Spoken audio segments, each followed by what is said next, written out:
listening to Downworlder Dish, a Shadowhunter Chronicles podcast. I'm Kristen. I'm Robin. And I'm Amanda. Hello, everyone, and welcome to episode 7, where we will be discussing chapter 10, City of Bones. In City of Bones. In City of Bones. Is that what it is? In City? No. The book is called City of Bones, and then the chapter is also called City of Bones. We are going to jump into it with Robin's recap. Last time on Downworlder Dish, Jace, Clary, and Simon make their way to the Institute via subway. Simon accompanies them inside, where Church takes them to Isabel, who is cooking soup in the kitchen. She is angry at Jace for bringing Simon, and Jace tells her about Pangborn and Blackwell. Jace and Clary go find Hodge in the greenhouse and tell him all the deets about that evening's adventures. Hodge takes them to the library, where he explains the circle and that he was a member. He also drops a complete bomb that Clary's mother was that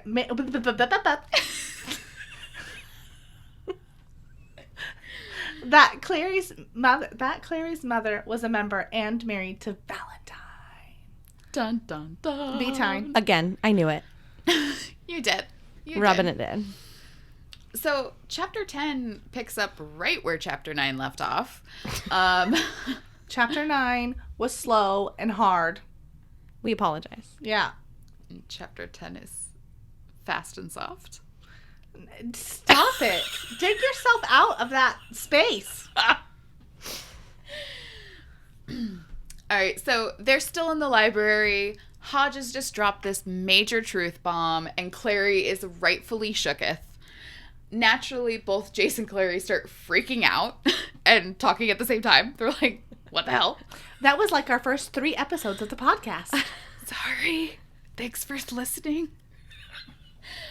So Hodge tries to reel him back in. And of course, because he is embodying a super old man, even though he's only in his 40s. Oh, did they actually say his age? He's the same age as Jocelyn. Oh, right. Okay. And Clary keeps looking at this guy and why is he so old? Acting and looking when he's not supposed to be that old. But of course he's like, children. And Clary takes offense and declares that she's not a child. And then promptly behaves like one, as per usual. She is so talk show host. That's not what I meant. I was like, Ricky Lake? Yeah. Yeah, like Maury the is guests what on Ricky. That's yeah. what I mean. Yeah. Okay. I'm 13. You I'm don't grown. know me? Yeah. I'm grown. What did that chick say? Cash me outside. How about that? Yeah. But that was on Dr. Phil. Yeah.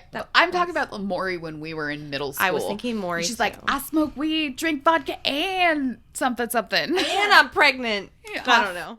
Yeah, she's a brat. She's acting like a child, and it's annoying. It is. We're still in a fight. Okay, you and Clary. Yes. Okay. I can see him saying Clary's a child, because she is at this point. But it's very annoying that when it's convenient, Jace needs to act like a grown-up shadow hunter, literally murder demons. I don't know if you murder demons, slay demons. But then on the same tune, it's like, you're a child, you're a baby, don't act like that, listen to what I say, respect me. I don't know. I do that with my kid. I mean, he's 19 and I'm like, he wants to live here. I want him to, take out the trash. And then my husband breaks it to me that he's talking to his friends about moving out, and I'm almost in tears. You're just a baby. How are you going to move out? But you're not being condescending to him. Okay. You're mothering him because you love him. That's true. This would be like if he said that he wanted to go out Friday. And then you're like, no, you're a child. You can't make your own decisions. Okay, that's fair. See, I don't know. I feel like I can't, because I can't separate my future knowledge from the current. Yes. So it's kind of hard. But also, Hodge is his teacher. So your teachers would always say kids, no matter if you were in high school or not. Okay. Maybe, I mean, And your in dad my head, still he's calls British, you kiddo. So children. Children. Your dad calls everybody kiddo. Wow. Yeah, but I think it's more the context of it. Mhm. Children. Yeah. It sounds very belittling when he's expected to be. You're right. Or I think the way It I seems took like it, an ass backwards way to like. well, the way I took it was he was saying that they were being childish. But maybe I'm in the wrong spot. I think you're in the wrong spot because all he says is children, like because they're talking over each other. Gotcha. Like, chill, bro. Yeah, and then Clary's like, I'm not a child.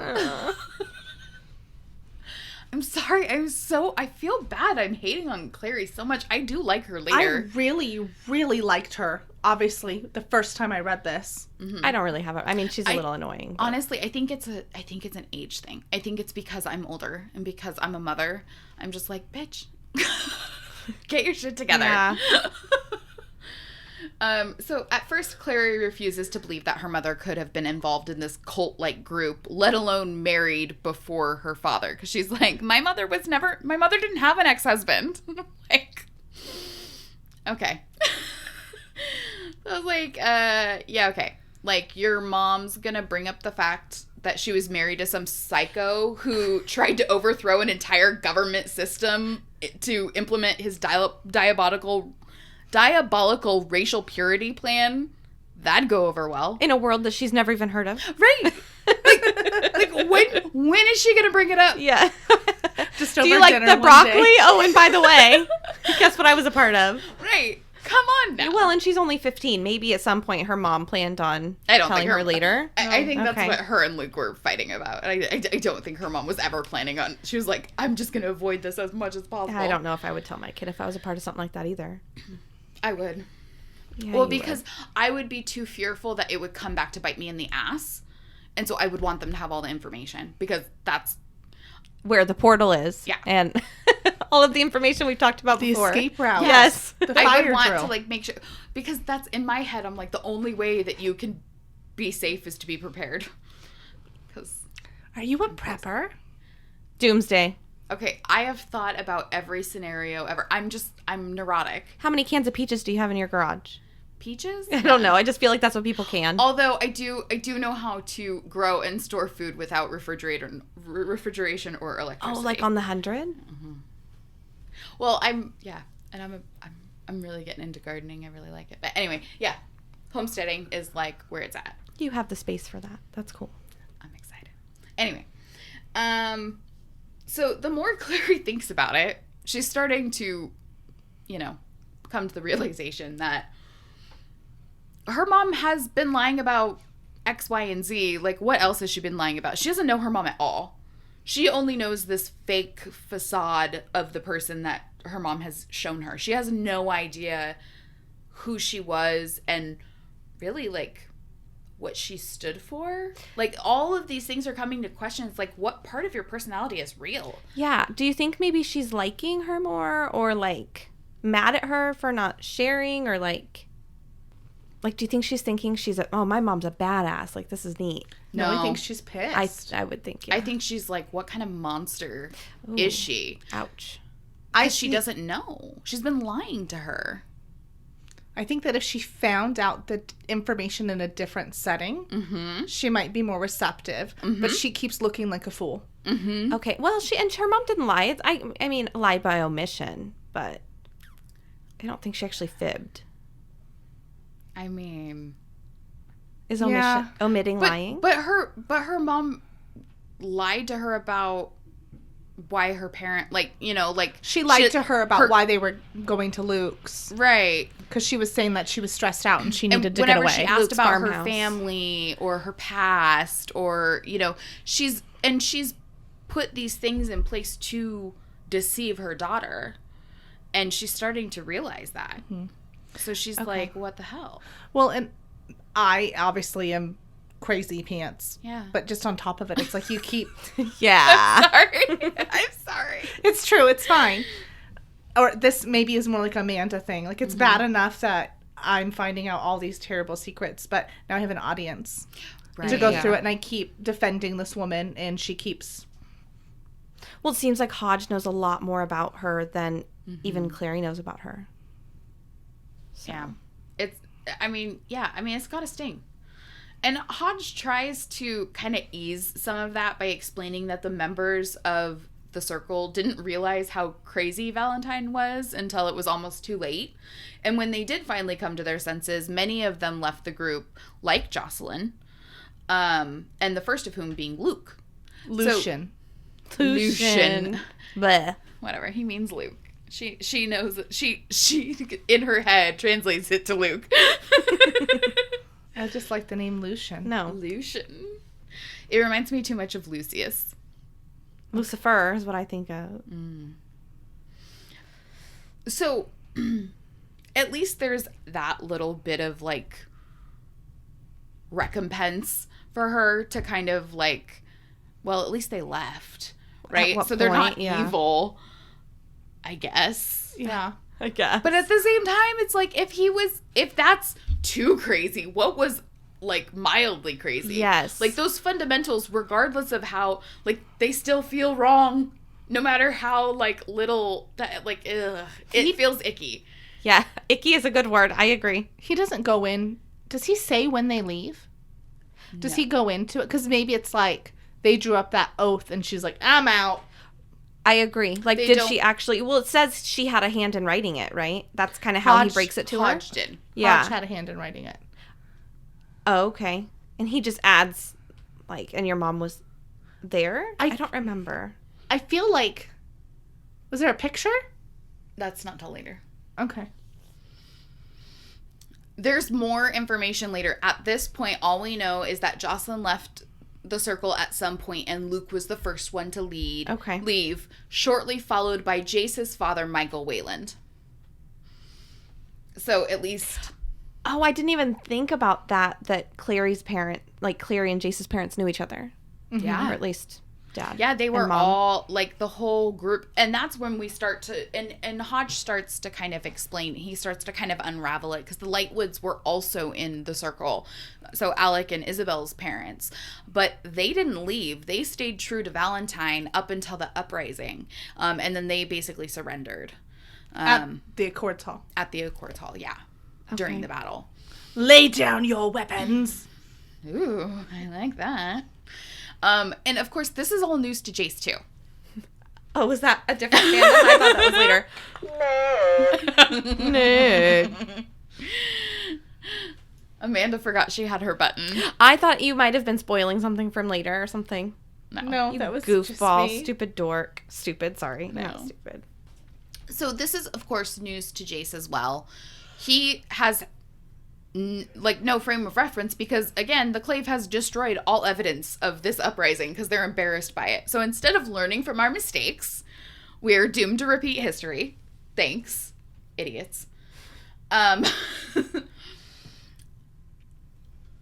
and the Lightwoods, Hodge explains that he and the Lightwoods cooperated with the Clave on the investigation, tracking down members of the circle who had fled, who were still loyal to Valentine.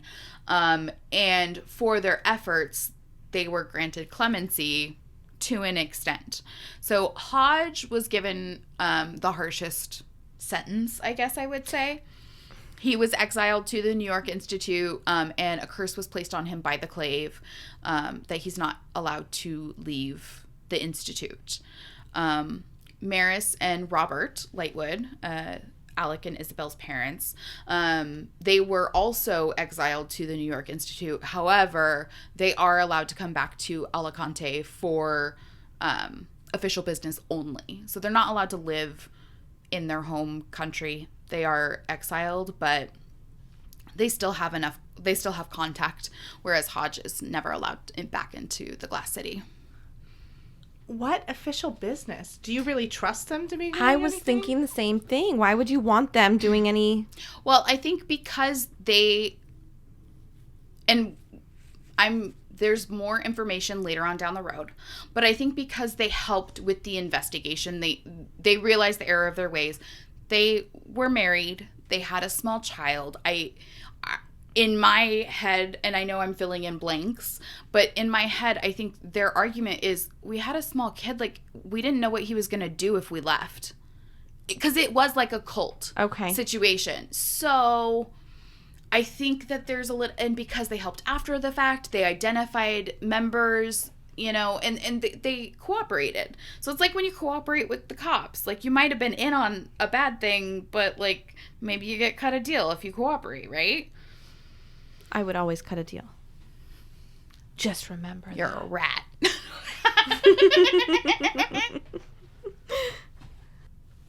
And so, like, but what you said about, like, official business in Alicante, I think it's, like, voting. I mean, it's their governing body, so I'm sure, and the way I see the Institute heads is as, like, ambassadors. So you think they're running the Institute? They are running the Institute, The yes. 3 of them? Yes. Well, yes. So Maris and Robert are, and Hodge is the tutor there. So they go back for Institute business. Yeah.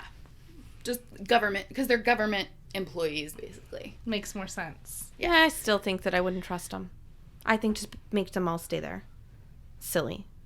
Giving people different punishments when they did the same thing. Come on. It's silly forgiving people for something they did 16 years ago. It's so silly. Well, it's not fair that Hodge has to stay. He seems like a nice dude. But we don't know. I guess. We don't know how far he was Maybe involved. they don't like that We also bird. don't know when during the uprising they surrendered. Well, they were last, right? Didn't it say? It doesn't say. It just Okay, says I thought that they didn't leave the circle before the uprising. So they may have just dropped their weapons and been like, we're not going to do this. Okay. Isn't it kind of like a Shia surprise, if you will? Shia surprise. What? Like, we're attacking! Shia surprise! And then maybe Maris are like, nope, I'm out, bro. Like, I thought this... So sorry. It's okay. Like, I thought this was all talk, do you mean? Like, they didn't realize they were actually going to go through with it? Mm-hmm. Okay. Also, the story is being recounted by Hodge, who gets to pick what he says happened. That's true. So maybe he did more dirt that he's just not... Well, and Hodge does seem a little bit bitter about the Maris and Robert situation and the discrepancy between their punishments. And so that does make me wonder, maybe there's a little bit more to the story. Like, did Hodge fight in the uprising? And did Maris and Robert not fight in the uprising? Because I feel like that would make a difference. Yeah, I think agree. it would too. Mm-hmm. You know, so because that does seem like a very harsh punishment for somebody who surrendered. So it's Yes. like, at what point did you surrender? Okay. Did you take up arms against other Shadowhunters? Because that's kind of the greatest law that they have. And I guess when I asked the question, I thought that they were the last ones. So I was like, that's not fair. But I hear what you're saying. Yeah. But it's not at the same But time. again, we don't have any answers. Yeah. I mean, this is all just guessing. It's not like Robert and Maris get to go frolic and have fun and play. And they they get don't- to go back for business and come back. And they had to leave their home because they lived in Alicante. Oh, right. And that was where they were Okay. born and raised. So that was their home. So And- they were exiled from their home. And all of their children. Yeah. They can't grow up there either. So I thought you meant they were banished from their children. I'm like, I thought they just had the two. Okay. No, sorry. so Alec and Isabel and Max can't go back there either. Right. But Alec was the only one alive at the time. Okay. He was a squalling baby. Okay, they can go back, but they can't live there because their parents don't live there. And is they what I can meant. only go back on official business. So they can't go back to visit when they want. It's only when they're called back by the government. Just them or their children? Do their children also have to be Their- called back? I guess maybe Their we'll get into children... They bear no cross. No. I guess that's a weird way to say that. No, but their children don't. But, like, they're not going to just be like, bye, kids. Like, that. Okay. You guys stay here with your auntie. We're going to go live at the New York Institute. You're going to go to Europe. Well, Yeah. I just mean in the future if they ever decide to live Yeah, there. their kids can. Their kids aren't punished. Okay. So Clary asked the question that is on all of our minds. If he knew Jocelyn from back in the day, why didn't he say something? Right? Right? And so I'm going to read Hodge's response, which is bullshit. But okay. So Clary says, "Why didn't you tell me before," she said, "that my mother was married to Valentine? You knew her name." I knew her as Jocelyn Fairchild, not Jocelyn Frey, said Hodge. And you were so insistent on her ignorance of the shadow world. You convinced me it could not be the Jocelyn I knew, and perhaps I did not want to believe it. But no one would wish for Valentine's return. He shook his head again. When I sent for the brothers of the Bone City this morning, I had no idea just what news we would have for them. He said, when the Clave finds out Valentine may have returned, that he is seeking the cup, there will be an uproar. I can only hope it does not disrupt the accords. Bullshit. Yeah. Okay, by Clary's own self-expression, she is a carbon copy of her mother. Mm-hmm. She's a spitting image. Right. You know her name's Jocelyn. You've heard them say that the demons are mentioning Valentine twice now. You didn't put 2 and 2 together. I call bullshit. And I call bullshit that I just didn't want to believe it. You're a liar. You are a liar. Yes. He's an academic. All he does is think. He can't go nowhere. There's nothing to distract him. He just sits up there with his Staring fucking at bird pools. and listens and thinks. So why do you think he would do that? Maybe he didn't want to have to out about the circle. Maybe he wanted to keep it secret. And I think he's kind of, how do I say this without being derogatory? I believe that Hodge is a coward. And I think he is scared of Valentine and what that means, like him being back and stuff. Rightfully so. And I think he doesn't know. Snitched. I think he doesn't know which way to go because he doesn't. I don't think he abandoned the circle out of the kindness of his heart. I think he just went with whatever was not going to get him killed. Okay. Because I think he's a coward, and I don't think he has any like strong loyalties to anyone other than his own ass. Well, it's funny, we were talking about Clary, Jocelyn saying over broccoli, hey, by the way. Right. That's basically what just happened to Jace. Yeah. Yeah.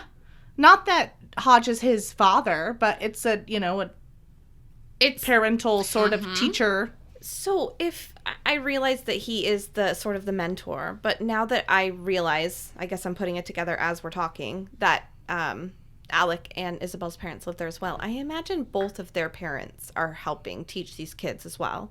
So maybe they don't rely on Hodge as much as I was thinking. But he just also found out that His dad. who's his adoptive parents And his own father. and his father were also, Yeah. and his adoptive parents did not leave like his father did.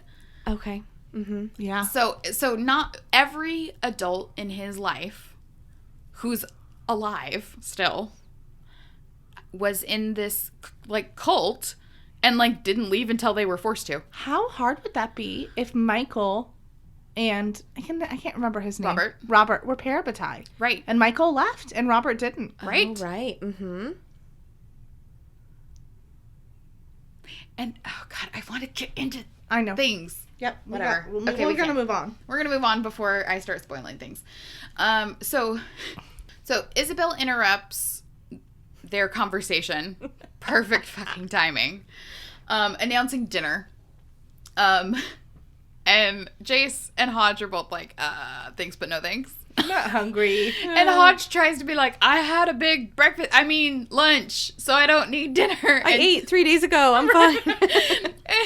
And she tells them that she, of course, threw out the nasty soup and ordered Chinese. And I love what she says. She says, I ordered Chinese from that place downtown. They are in New York. What do you mean that place downtown? Like there's only one Chinese food place downtown in New York? Really? Yeah. Every time I read this, I just get so hungry. They do talk about food a lot. Yeah. I really want good Chinese food. We don't have any We around don't. here. Just don't. And so then we get a brief interaction between Isabel and Clary because Isabel basically told Jace that he's a shitty liar. And Clary's like, is that true? Like my any God. little nugget of information about the golden boy, and she's all about it. Oh, absolutely. Dog panting is what that was. Absolutely. And Isabel tells her that Jace doesn't lie, not about important stuff, and that you better be careful if you ask him a question because he'll tell you, like, the hard truths. So you better be ready for the answer. And I think, at least if I was Clary, that would translate in my mind to don't be vulnerable with him because he will shut your ass down so quick. Yeah. Do I look fat in this dress? And he'd be like, yes. I need someone in my life that will lie to me. But I also need people like you guys that won't. Right. I need Andy to tell me I look good. I need you guys to tell me the truth. Right. Well, yeah. I'm like, I don't want my husband to be like, no, that doesn't look good on you. I want you to love everything that I'm in because you love me. Yes. Remember? Yeah. Never forget that. Our oath of marriage. Mm-hmm. Their conversation is cut briefly short, and they go and have dinner, and they fill in Alec and Isabel and Simon on the whole Valentine, Jocelyn circle thing. They do leave out the Lightwoods being involved in the circle. They actually did talk about it over broccoli. They really did. Beef and broccoli. Right? So good. Except not the beef part, but whatever. Yeah. It's still good. Sorry. So the one thing that I just can't understand is how we glazed over the fact that Simon is just chilling as they're talking about, like, the biggest secret the freaking Shadowhunter governing the clave has,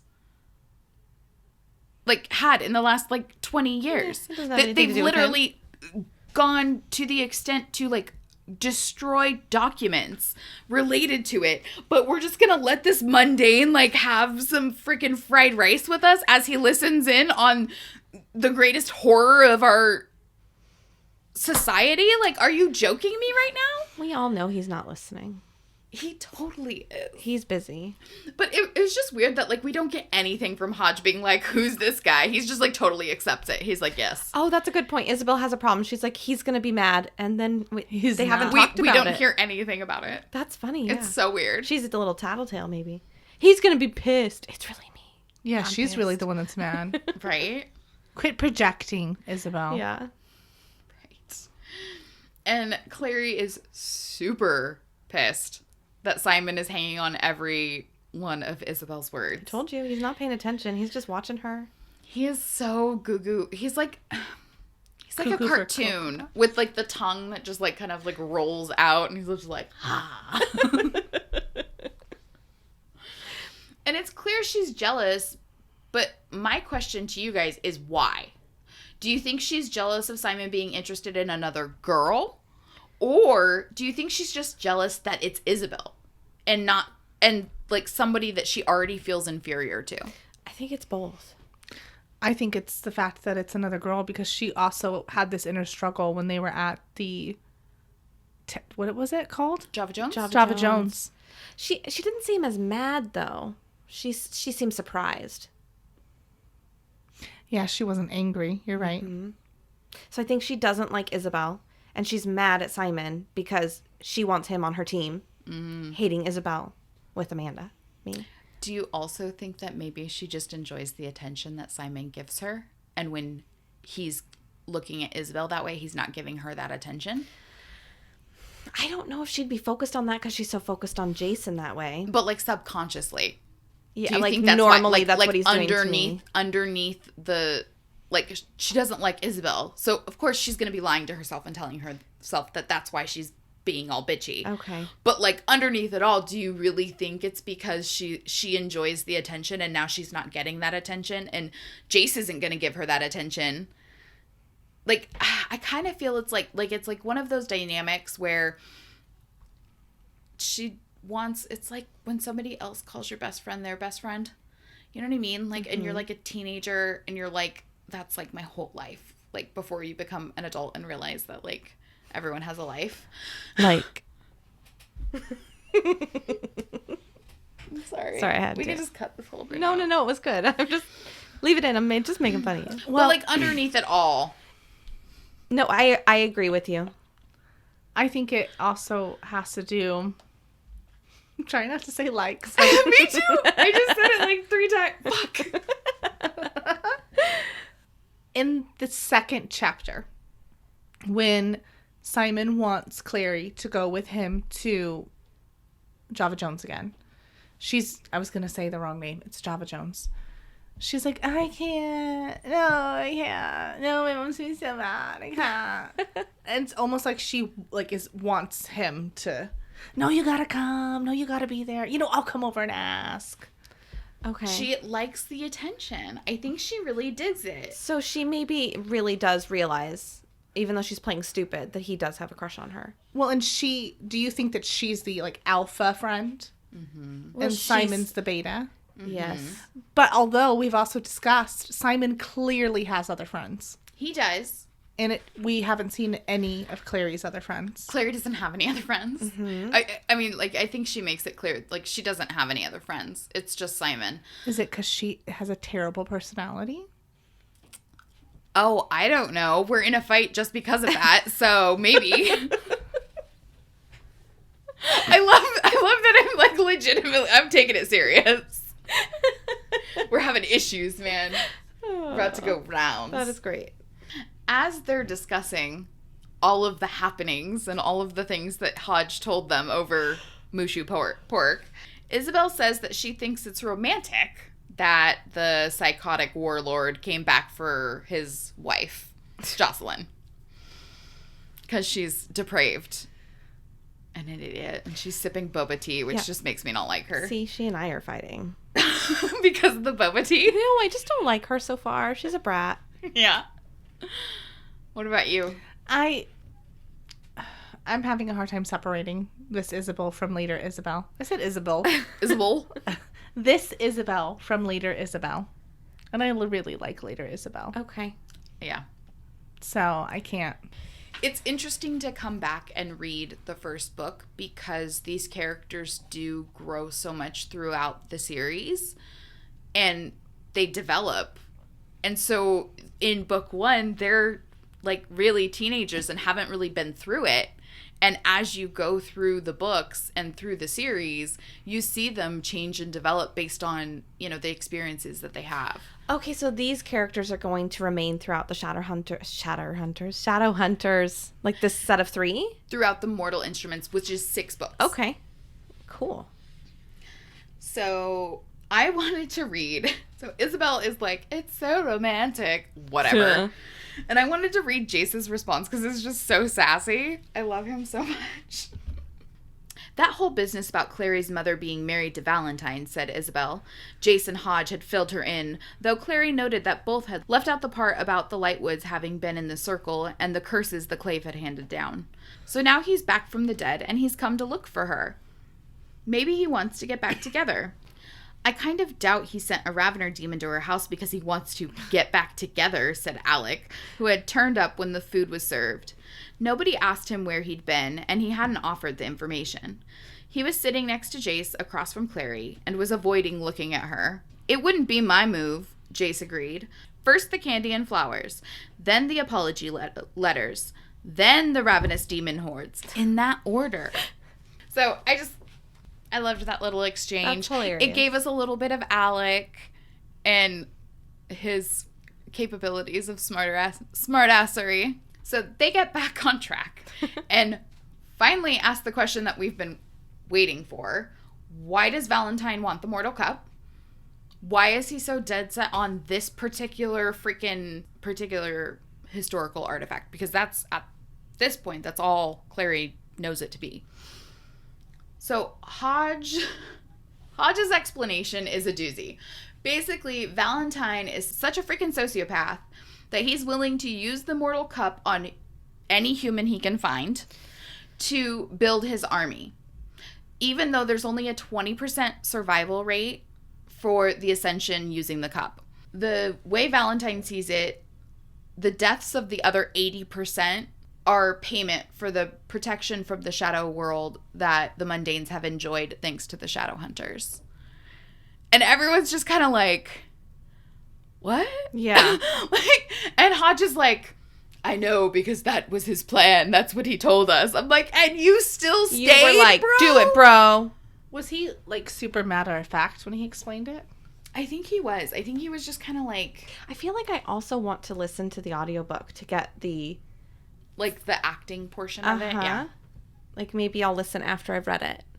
Obviously, naturally, everyone's horrified. Isabel even is like, that's murder. Everyone's like, yeah, bro. Yeah, bro. It is murder. Jace wants to form a plan to stop Valentine because, you know, he's invincible. But Hodge is like, absolutely not. You're not doing anything. You're not getting involved. We're going to let the Clave handle Valentine. And I wrote, yeah, okay, sure. That's totally what's going to happen. I mean, it makes sense. They are the experts. You're still a kid, but that's not how he sees himself. Right. He's going to just save the whole world. He's the best of his age. You're the best 16-year-old. Come on. He's the brightest witch of his age. Jeez Louise. You missed the nerd alert button on that one. Oh. See, I missed them because I just don't know.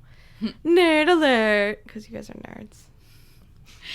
So, Clary... I have to explain that. Sorry. Clary is over here like, what about my mom?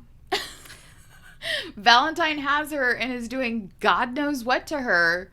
I'm not waiting for your bureaucratic bullshit, right? The only problem is that they don't know where to start looking for Jocelyn. Until Jace reminds them that there's a block on Clary's mind. And he does say, he says it's underneath all that pretty red, under those pretty red curls. Oh, yes. And immediately Clary like touches her hair because she's such a girl. Oh, this like, whole thing? Good job. Well, because you can't receive a compliment from a hot boy without then immediately being like, oh. I can't receive a compliment from anyone. Someone's like, oh, I like your shirt. Thanks, I got it at Ross for $3. It was on clearance. Why? Because you're trying to show off your frugalism? Yeah. It makes you a good partner. So, of course, because Jace is clearly flirting with Clary right in front of everybody. Pretty curls. Simon gets all pissy again. Because he's like, wait a minute. Oh, I forgot. I like her too. Yeah, I peed on her first. Oh my god. Jace suggests letting the Silent Brothers take a crack at Clary's mind and find what's been hidden there. And he offers to go with her. I put here that she reluctantly agrees, but she doesn't actually agree. She's just kind of like, And Jace is like, yeah, we're going to do that. So Jace and Simon get into a mini pissing match. Even more. Like, Simon's like, don't talk to her like that. No one's going to, like, break into her mind. And, you know, I get that he's being protective, but he's also, like, you didn't care when you were kissing Isabel's feet in the kitchen earlier and she, like, went off to, I don't know, getting annoyed. Yeah. And I get it. Boys are stupid. I think it's just that comment about her hair. It like, snapped him back. Uh-huh. And he's like, wait, no, I love her. Yeah. I forgot. And Isabel just kind of, like, Alec is like, you're not even supposed to be here. And Jace is like, yeah, you're not supposed to be here. Mind you, I don't know where Hodge is at this point.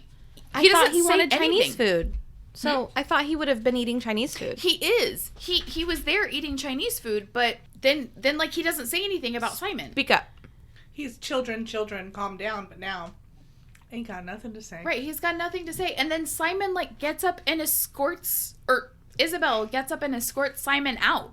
And Clary doesn't say anything. That is just odd to me. She's like, okay, kick my best friend out who I begged to come Bye. here. Like, she just waves at him as he walks down the hall. That's right, just she's not going to see him out? No, What? that's weird.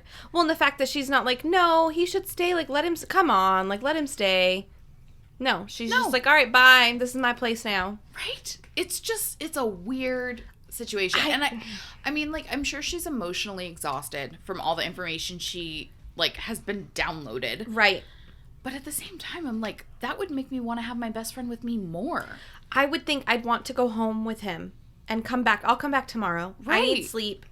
I need, you know, a parent that I know and trust. Yeah, I wouldn't want to stay at this, like, especially with all these, like, people that were raised by people that were in a cult. Like, I mean, come on. Regardless that they knew your mom, they're doing bad stuff too. Right. So Clary gets up. She's not hungry. She's tired. She wants to go to bed. She goes to leave. She's got the cold sweats. She got them meat sweats. Don't ever call it that. What the hell are meat sweats? Like, have you eaten, like, the BGs? No, like if you eat too much... It's a Brendel thing. If you eat too much meat, you start sweating because you can't, like, process it. Okay. Anyways, I think it's all hitting her at once at this point. She goes out into the hallway and she kind of has tunnel vision. She sees Simon and Isabel and she wonders to herself, like, when did Simon become Isabel's responsibility? Yeah. Robin's going to read the exact quote 'cause she's better than me. I really wish the page numbers were the same. Okay.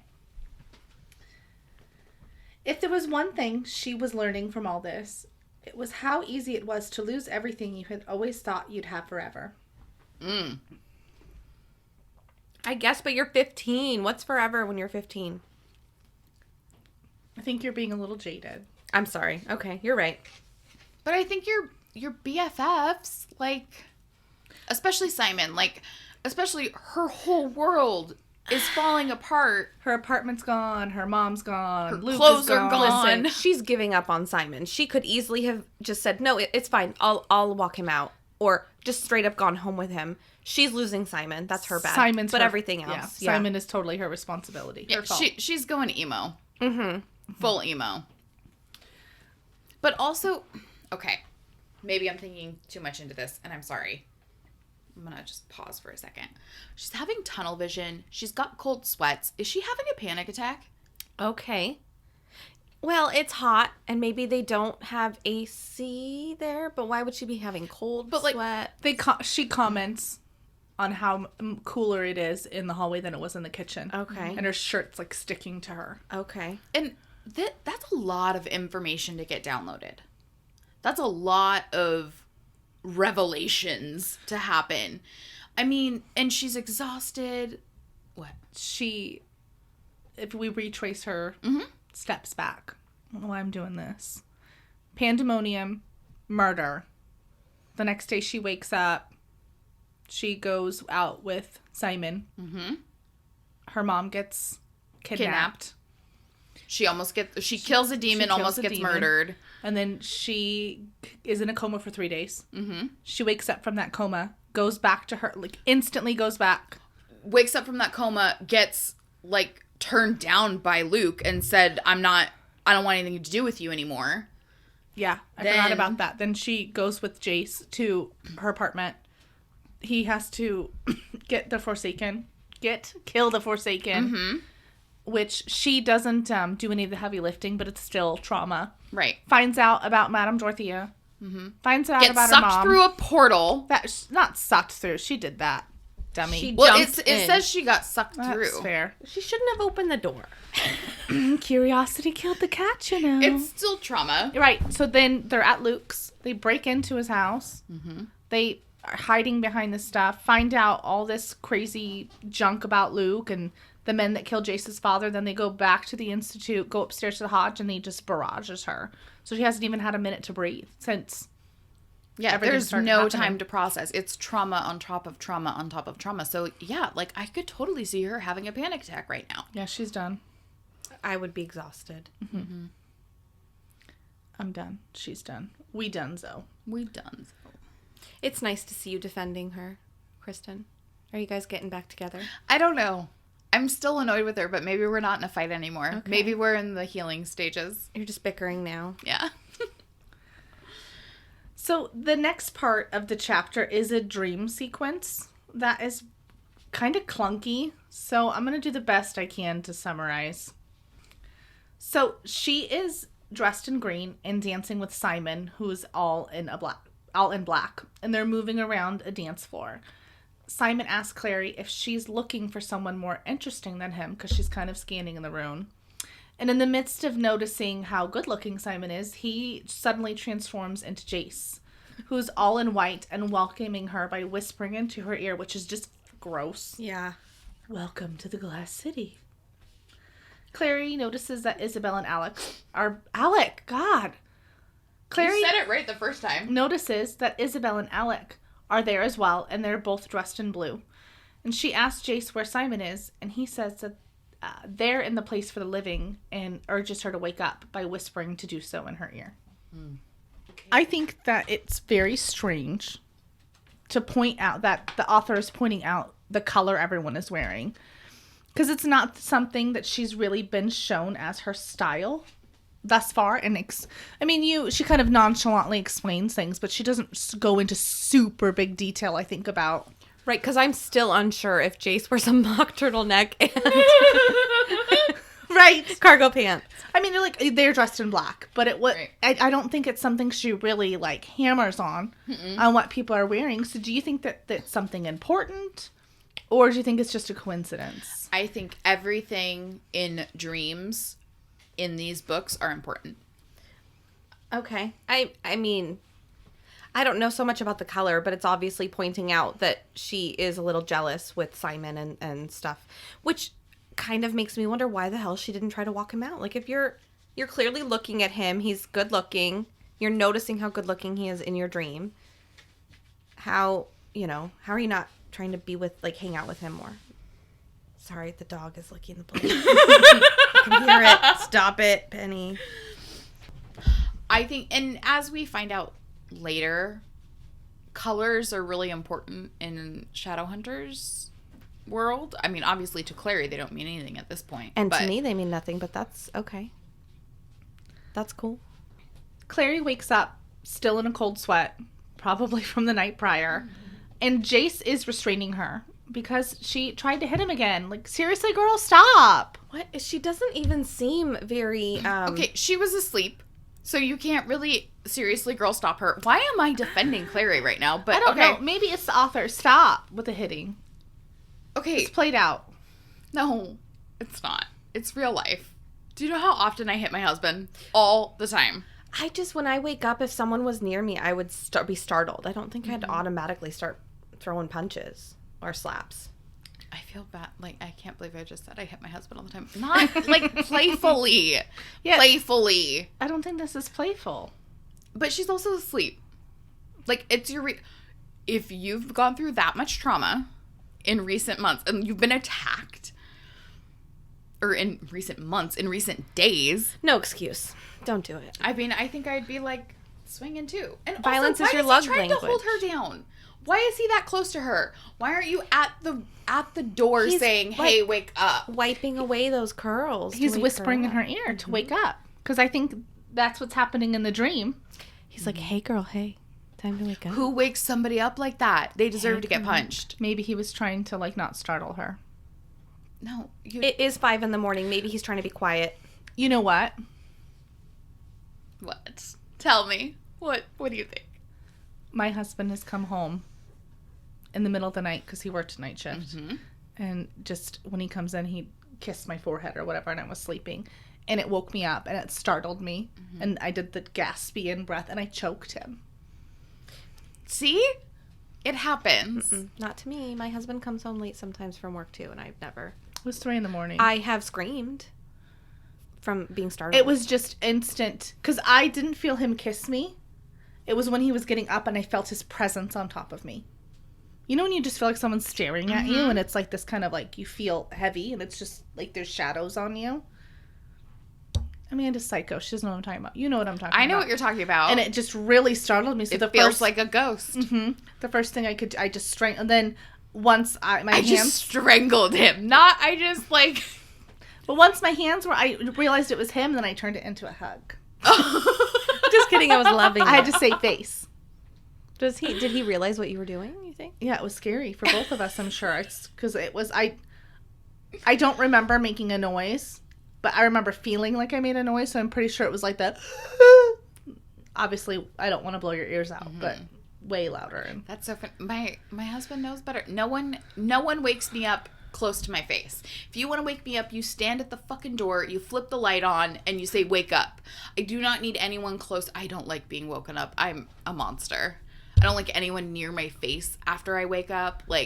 But no. You're also such a morning person. And I'm not a morning person. I don't want, I need to get up on my own.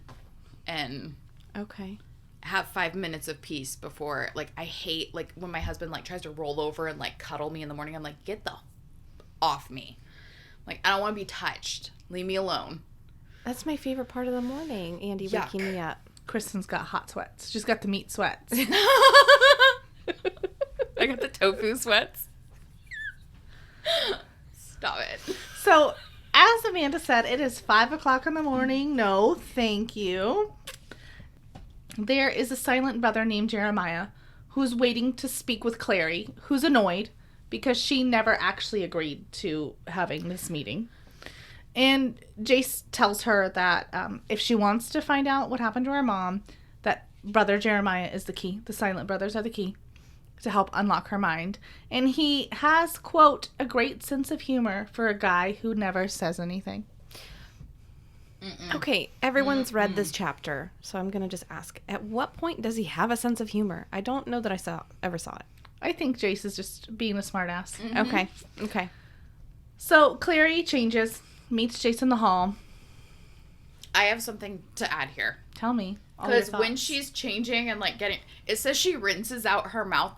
Has this girl not brushed her teeth in a week? Oh my gosh, I didn't even think of that. She should have had a toothbrush at Luke's. That's what I thought. But it says she rinses out her mouth. I'm like... You nasty. Maybe with mouthwash. You need to brush your Still, teeth. you nasty. Mouthwash after you brush your They're teeth. furry. Yeah.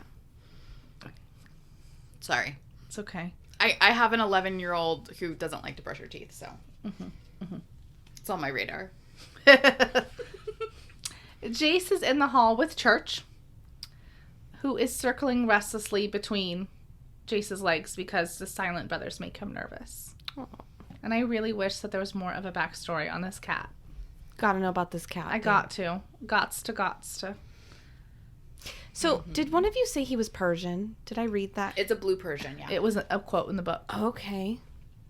It was a quote in the book. It was in the book. I'm glad that we do this because I'd missed some of these parts that I think I must just I still quickly read. Yeah. I still picture him as an orange cat. Me too! I think of him as black. Just because orange All cats black. are my fave. I always pictured him as an orange cat, and then whenever I read it, I remember, and I'm like, crap.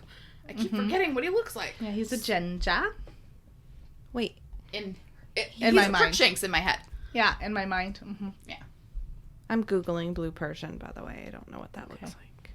It's like gray. Yeah. Okay, that makes sense. So they make their way to the library.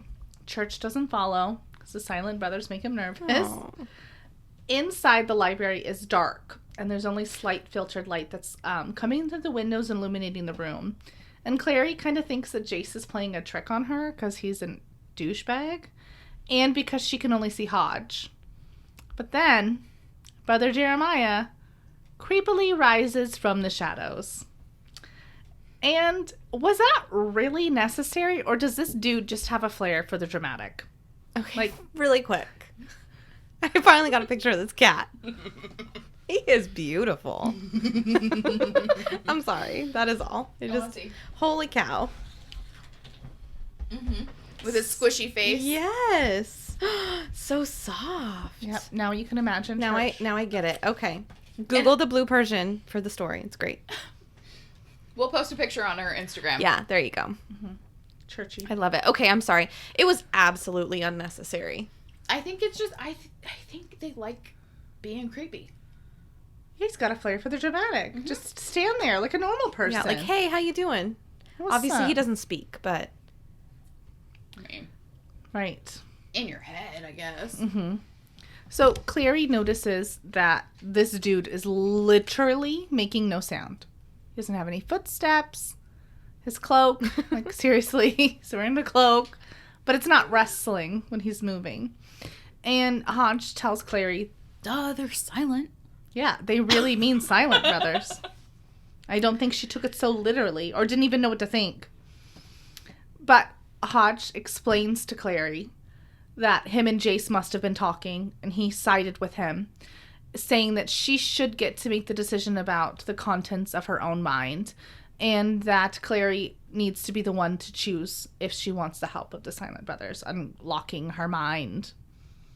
And I'm assuming that everybody wants her to choose to get help because it could only benefit them. So why are they, like, trying to creep her out? Waking her up at 5 o'clock in the morning, coming creepy through the shadows. Like, it just seems all backwards. I don't think that the things that the Silent Brothers are doing, like coming in the morning and being creepy, I don't think that's specifically for Claire. I think that's just the way they are. I think they're just creepy. And it's their whole ambiance. And it has really nothing to do with Clary herself. So we've seen lots of build-up to the Silent Brothers. Because even Jace he admits he's scared of them. Right. So you would think, knowing that even a trained Shadowhunter warrior is kind of freaked out by these guys, do this a little more gentle. Turn the lights on. Don't be so creepy. Yeah, light a gas lamp in the library. Mm-hmm. Walk in and have the man standing there, and then have, like, introduce them to Clary. Don't rise from the shadows in your billowy, soundless cloak. Let's meet in the kitchen over coffee. Yeah, make this a little more gentle. You know, I mean, something that I think I'm probably reading into a little too much. They do say that it's at 5 o'clock in the morning. I'm assuming Jace wasn't up at 5 o'clock in the morning. So Hodge goes and wakes up Jace to wake up Clary. I think this point of view from the story is Clary's point of view. We're in her mind. Okay. So I'm assuming there was a conversation and a plan made after she went to bed. That's true. She did just kind of take off and fall asleep. Mm-hmm. Who knows? Or passed out. Right. Yeah. I don't know what time it was that she Or did that. had a panic attack and passed out. Right. Because who else falls asleep in the fucking hallway? Whichever way you want to look at it. No one does that. That's weird. And of course, Jace puts her, like... Jace has been putting her to bed a lot. I'm just saying. I think that they just... And because the way Hodge was talking about the Silent Brothers, they're so highly regarded, I don't think, like, you would ask them to do anything differently than the way they normally do things. Like, I feel like that wouldn't be, like... I think that Hodge gets to pick the meeting place inside the Institute, and he can turn on a fucking light. Yeah, that's fair. I mean, yeah, maybe That's they do fair. what they do, but yeah, I agree. Regardless, they're going to be creepy. But Hodge is creepy, too, so... Well, maybe they kept it in the dark because of his face. Let her meet him first. But his cloak is covering the hood on his cloak is covering his face. Is it less weird that it's covering his face in the dark? Or, like... But he steps into the light.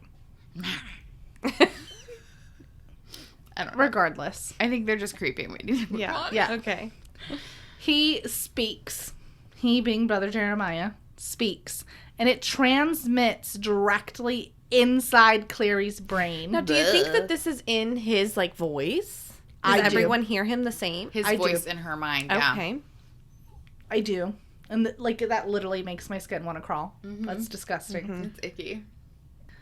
So he does his thing. Must be getting in her brain somehow. And he says that the clave blood in her body is dominant to her father's mundane lineage. Basically solidifying that she is a Shadowhunter. It is dominant blood.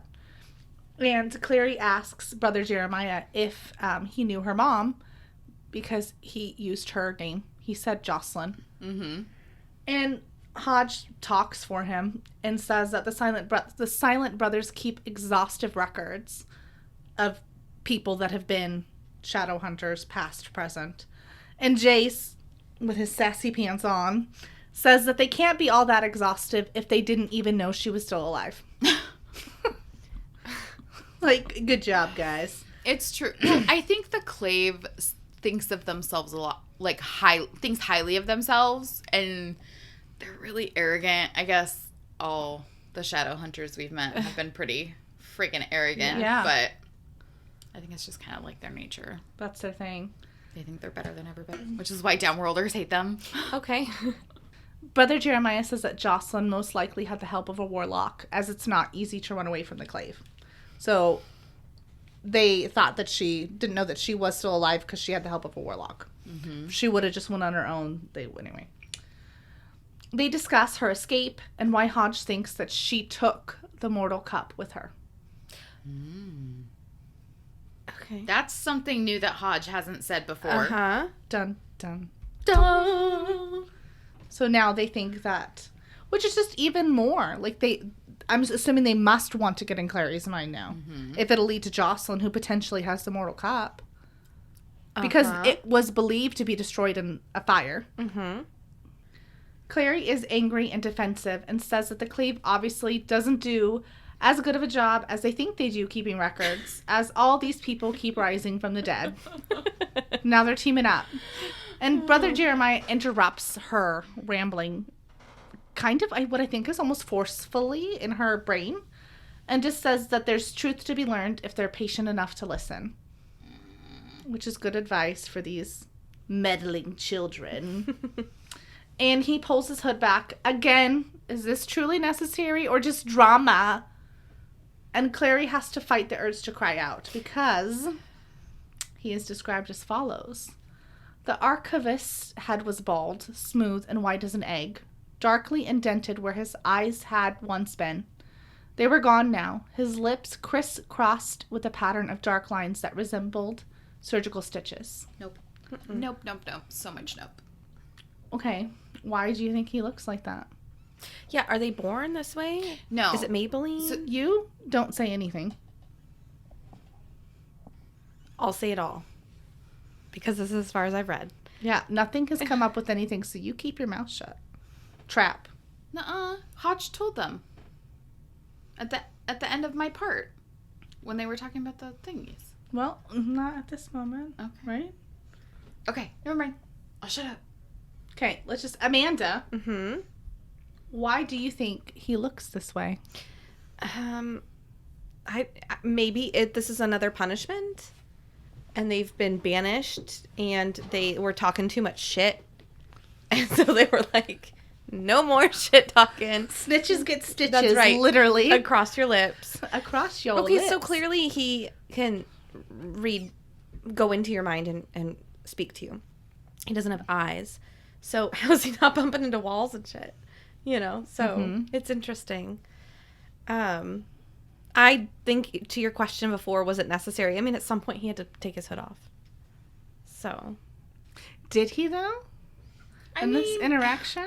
What are you going to do? I think he, just dramatically be like, calm down, young children. Check me out. Maybe that's why bad. Jace thinks he's funny. Maybe. Hodge ends up persuading Clary to let Brother Jeremiah do his thing. And he comes up and touches her face like a Vulcan mind meld. And she gets this pressure and drawing sensation that washes over her. And these random images flash and kind of pass in her mind. And Jace calls out basically from afar saying, "That's enough." And the meld is broken. The block in her mind remains via spell, and Brother Jeremiah says that she will have to go to the Bone City and stand before the Brotherhood. Jace looks pale and says that she shouldn't have to go if she doesn't want to, but she does, and he agrees to go with her. Jace's demeanor is super weird about Clary going. Yeah, maybe when she's seeing these images, something's happening to her body that she's not noticing. Convulsing or something that he's just like, whoa. From what Jace's perspective is like, what the is he doing to her? Yes. But it's almost like, don't take her. She doesn't need to go. Well, he's scared. Clearly Because he knows what the Silent Brothers are capable, because Hodge did tell them what the Silent Brothers are capable of. Yeah, they've seen weird stuff, obviously. They said they can crack open a man and leave him screaming and in the dark with just their minds. It's freaky. And why would they do that? So maybe he, Because they're the most feared. But at the same time, why would they do that to Clary? They wouldn't. It's just what they're capable But they would of. use her up. If it meant them getting the information or her dying, they would choose her dying. They don't have any, it's neither here nor there. no emotion. No. Yeah. Information is information. They all just want the gossip. They want the hot goss. Okay, so did you find what you were looking for? Yeah, so it was while they were at the dinner table still, and when Jace brought up the Silent Brothers, because Simon says those must be some killer late fees. The Silent Brothers are archivists, But that is not all they are, interrupted Hodge, sounding as if he were running out of patience. In order to strengthen their minds, they have chosen to take upon themselves some of the most powerful runes ever created. The power of these runes is so great that the use of them... He broke off, and Clary heard Alec's voice in her head saying they mutilate themselves. Well, it warps and twists their physical form. They are not warriors in the sense that other Shadowhunters are warriors. Their powers are of the mind, not the body. So, the runes they take makes them look crazy. And not be able to speak or see. Yeah. Okay, sounds like fun. So, they are going, Jace and Clary are going to go with brother Jeremiah. But, as I have Bro Jay? through my whole section that Robin had said and then decided not to say, I'm going to do it. We're going to call him Bro Jay because Brother Jeremiah is far too long, and he will be discussed a lot in this portion. So Clary and Jace stand outside of the Institute waiting for Bro Jay, and she wishes that Hodge could have come with them because she feels she feels that he could help her think. I don't know, I guess that makes sense. He's the only real adult sort of in her life right now. And I don't know what she would think he could do, overpower these silent brothers or something. She just trusts him because he's been honest with her. Yeah. And she's desperate for any adult she can trust and cling on to because she's broken and tortured. Yep. So Clary feels guilty for forgetting to call Simon the night before and makes sure he got home safe. Yeah, she should. And Jace says that Weaselface is probably at home drooling about Isabel. Clary wonders if they might date, and the thought of that fills her with horror. He is so jelly of Simon with the weasel face. Come on. But why does it fill her with horror? Is she jealous also? Everyone's just jealous of everyone. Hormones. Mm-hmm. That's true. I think it's just a love hexagon. I don't know. Oh, gosh. It's too much. Yeah. Okay, so a black horse-drawn carriage glamored as a sleek black car pulls up to the curb with Brojay at the reins. They climb in and away they go. So, for me, I just have to say this is a little come on. You took a portal to the last place you went, and now you're going to take a horse-drawn carriage.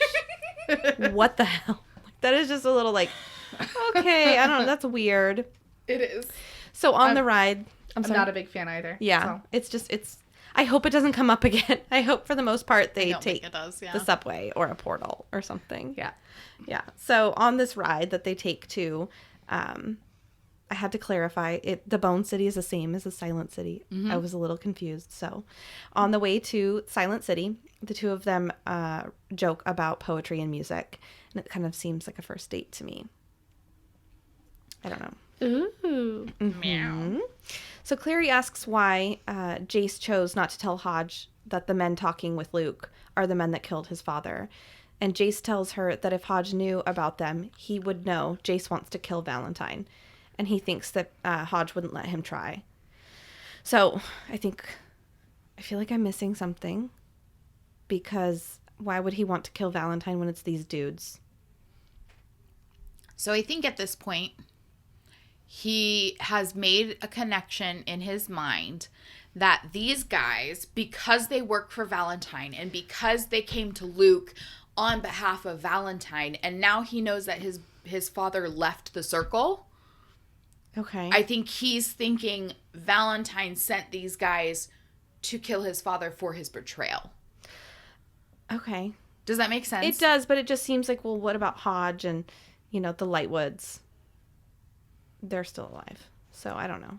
I don't know. Yeah, I know. I think it's 16-year-old mind. This is how I connect the dots. And yeah, okay, that's true. It's his thought. Yeah. Yeah. Okay. And he's emotional. I mean, it's his dad. Obviously, you're not gonna really think straight right away. You're gonna be like, vengeance for my father. Mm-hmm. Good. Yeah. Good segue because eventually Jace starts to tell his story to Clary that he was 10 when his father was murdered and they lived in the countryside of Idris. One day they heard someone coming up the driveway and his father told him to hide under the stairs. The men that they had seen at Luke's came in. They had Forsaken with them, His father was overpowered and his throat was cut. The blood ran down to Jace's feet, but he had to stay hidden. Dude. One of the things that we never, ever hear about, and it really annoys me, is what happened after this. Yeah. He lived alone with his dad. So what happened after these guys left? He's just got like this, his dad's body. Well, maybe Robert, the Parabatai, came to check on them, or he hasn't heard from his friend in a while or something. I don't know. But like, what is 10-year-old Jace gonna do at this point? Does he go run for help? Ride a Does horse. he call somebody? Call the police. Yeah, ride a horse, go into town. What? You didn't get my joke. What? Call the police. Call the police. Stop it. Sorry. Yeah, that is true. That's not something I had thought of for some reason. That's a really good point. What would a 10-year-old do at that point in this situation? It's not a normal 10-year-old. And he knows he's not normal, right? It's not like his dad had hidden this world because he taught him about as a shadow everything hunter the whole time. Yeah. So maybe And he he's in knew the to home reach country. out to the Institute or something. There's not an institute there. And yeah, because they lived in Idris. Oh, right. That's right. Okay. But like, anyway, I have questions. I don't have answers. Okay. So then Jace tells Clary that his purpose, basically in life, is to kill demons and get revenge for his father. So Clary asks if all demons are evil. I would think they are all evil. I think that she knows that some Downworlders are part demon. So she's trying to ask if they're evil also. Okay. The word demon just sounds evil, but I guess that makes sense because, like, warlocks are only half. Yeah. Mm-hmm. Okay. I guess that's what he does explain. He explains that vampires, warlocks, and vampires are part human. Amanda! So they belong in this world. You mean vampires, warlocks, and werewolves? Yes, because I said vampires and vampires. Yeah. I thought that's what you were laughing about. No, it's that I literally said the same thing. Oh, dumb me. So demons are interdimensional and can travel between different worlds. They use a place until it's useless and move on. Jace says the only thing stopping them from destroying our world is the Nephilim. Is that Nephilim? Are the Nephilim. Nephilim, please. Mm-hmm. Oh, yes. I'm sorry. Are. Not is. It are the Nephilim. They go on discussing the potential for other worlds like ours. Warlocks have tried traveling between worlds, but they can't, and no one knows why. Jace explains that there are more demons getting through the gates, I guess they would call it, than ever. So more shadow hunters are being sent out. It's dangerous. Clary points out that if they had the Mortal Cup, they would be able to make more what she calls demon hunters. And then they arrive to the Silent City, also aka Bone City. Again, that was very confusing to me. I also kind of thought that them flying in this carriage, like, I thought that this place would be farther away. They're not flying. Mm-hmm. They go up and over. Cars. Oh, I thought that was more like They a leap. totally night I bus guess it. you're right. Like a leap. It is more of a leap, but still, you would think that having that capability, they're not just driving what I imagine was like 20 minutes down the road. So when they arrive, Clary reads the sign that says New York City Marble Cemetery. I don't know how comfortable I would be going to a cemetery to have my mind read. But okay. I feel like that's the least strange thing she's seen. Right? That's a good point. Yeah. Going back to their discussion, Clary asks if you get to choose to be a shadow hunter and if you can opt out. Yeah, like, no thanks, I'm good. I'm out. Jace tells her that it's not an easy thing to do. He says that if he had a choice, that he would still choose to do it because he's good at it. Of course he is. Oh, whatever. So once in the cemetery, the three come to a stop at a statue of an angel. Clary feels what I think sounds like deja vu. So I imagine it's something to do with the block in her mind. The statue is inscribed with the motto of the Shadowhunters. The descent into hell is easy. Bro Jay. Wait. Are you not going to read what he says? What? Oh, in Latin? What? Oh, right. He makes a joke about what it really means. Or what it... It's literally like one of the biggest, most iconic lines from the entire series. Oh, okay. Hold on.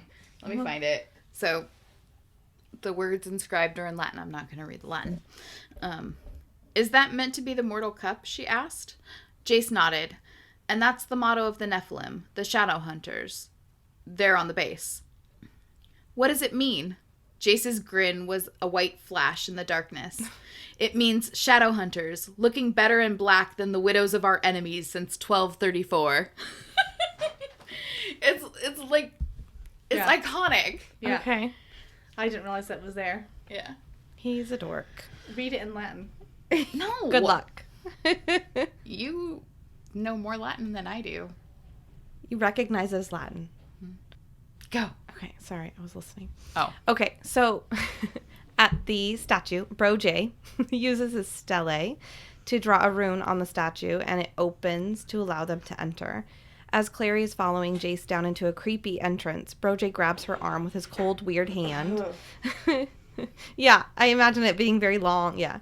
He says to her, "Do not fear. It would take more than a single human cry to wake these dead." That's his humor. Ugh, That's the humor I that guess. Jace was talking about. Because it is funny. Maybe. If you're not her. Yeah. If you're on the outside looking in. Yeah. So they continue to walk down this long tunnel made up of marble arches. Jace tells Clary it's a mausoleum where they bury their dead. Bro J clarifies that there's another larger ossuary? Ossuary. is what I would Ossuary? say. I Okay. don't know.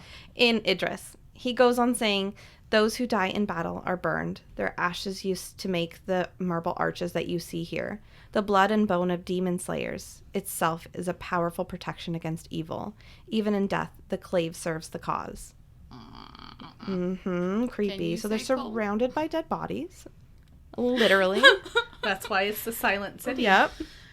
The dead don't talk. That's right.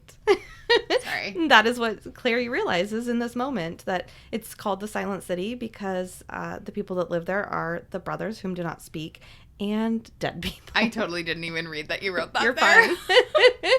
Like, I just think that must be really uncomfortably quiet. So, Well, and it's Creepy. not even like they're shuffling around and stuff. Like, these people legit make no noise. oh yeah, you're right. You can't even hear a pen drop because they just, Yeah. what are they writing, Amanda? Come on. So they finally come upon a table where the Silent Brothers are seated. Bro J tells Clary to stand before the council. Creepily, all at the same time, their brothers push back their cowls, showing their scarred faces and eye holes. The brothers all greet her at the same time. Clary tells them to stop. She explains that they basically, like, they have her permission to go into her head, but not until she's ready. Yeah, I'd be nervous too. Don't blame her. She points out that they want to know what's in her head too. So basically just be careful. I know you want to know, so just be nice. The brothers come into her head asking questions like her name and who she is. She suddenly starts seeing images. Her mother rushing down a dark street, bare black trees, a coffin being lowered into the ground. Again, her mother hiding a box with the initials JC from her. The images continued and came faster. She sees her mother with Luke and could hear her mother ask, "Why now, Lucian? I thought you were dead." She noticed that Luke looked much different. In the park again, she sees fairies buzzing around. She reached for one, and her mother swept her up as if she was afraid of them. They were in a doorway labeled the Magnificent. A hand lifted her chin, and she saw the words Magnus Bane on the walls, burning her eyes. On a wall. She feels a sudden pain in her arm, and the images are gone. She opens her eyes and is on the cold floor in the fetal position, her arm bleeding. Before she can even regain her own thoughts, Bro J is in her mind. He tells her, "The block inside your mind is stronger than we had anticipated. It can be safely undone, but only by the one who put it there. For us to remove it would be to kill you." So Jace tries to get a good look at Clary's elbow. She jokes, asking if this is when he will rip off his shirt to bind her wound. Like, she just found out, this might kill me, but I'm going to joke about your shirt coming off, so. She wants to see the V. Yeah, and that's what he jokes back, saying, if you wanted to see me without my clothes on, you should have just asked. Yeah, he's into her. Yeah. Totally. Yeah. He wants to take his clothes off. Well, at least his shirt. I don't know. YA. So, Jace used his stele Stella to heal Clary's elbow. Although she still had blood on her, she was completely healed, which is totes cool. Super neat. Jace turns to Brojay, asking him if he has any thoughts on the situation. He tells them that he's just supposed to basically like kick him out. Kick rocks. Time to go. I'm just supposed to lead you out. We're done with you. You're not used to us anymore. Yeah, we couldn't figure it out, so bye. At the exit, Jace suggests that they take a cab because he hates the carriage. Because I didn't really get the feeling Brojay was going to give them a ride anyway. So I'm assuming the cab was a good idea. So dumb. Yeah. So Brojay was creepy. Yeah. And we got to figure out who Magnus Bane is. Mm-hmm. Or what Magnus Bane is, I guess. Because Clary gets mad. I don't even know if that's even a name. So, excited. Kristen's making excited faces. So much to come. Yes. Much to come. The next couple chapters are really awesome. I love them. I get excited. We're finally in the turning point in the book where it starts to get a little bit more. It's less information and more story. That's great. We have more to discuss. Yeah, because I mean, with a fantasy like this, you have to build the world. So it kind of it just is what it is. You kind of have to do the building. Information and the building and the the foundation, and then you can get into the fun stuff. Okay, so next week episode, we are going to be reviewing chapter 11 titled Magnus Bane. Ooh. Wow. For behind the scenes content and the latest updates, check us out on Instagram at Downworlder Dish Podcast. We'll see you next time. Bye. Bye.